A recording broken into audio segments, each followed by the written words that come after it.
Hi, welcome back to the YouTube channel. In this particular video, we'll see how to open Google Chrome in incognito mode. Okay, so let's get started. Let's try to open the Google Chrome.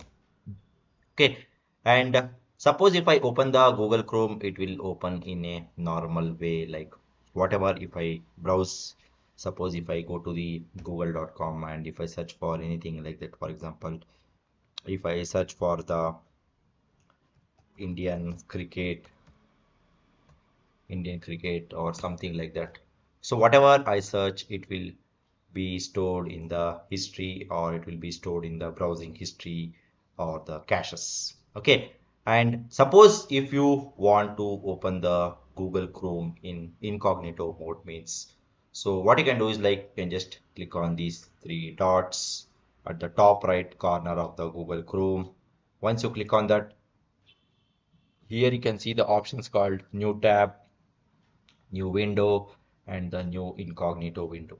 Okay, suppose if you click on the new incognito window and if I search anything, suppose if I go to the google.com and here if I search anything, suppose if I search for the Hollywood horror movies, anything like that, whatever I search, it will not be stored in the browsing history or the caches. Okay, and the best way to open the incognito mode is to by using the shortcut key Control Shift and N.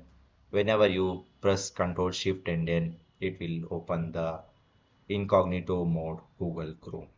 Okay, or you can also click on these three dots and here you can click on the new incognito window.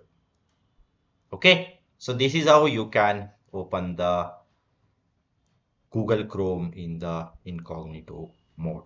Okay, so the benefits of using the Google Chrome incognito mode is it deletes the cookies and browser history when you close your browser, prevents some online tracking, including and tracking, protects sensitive information such as password and the other personal data. So lets you log in into the multiple accounts on the same website. Okay, so these are all the benefits of using the Google Chrome incognito mode. Okay, so that's all about this particular video, guys. I hope you like this particular video. Please do subscribe to my YouTube channel. See you and all. Thank you. Bye bye.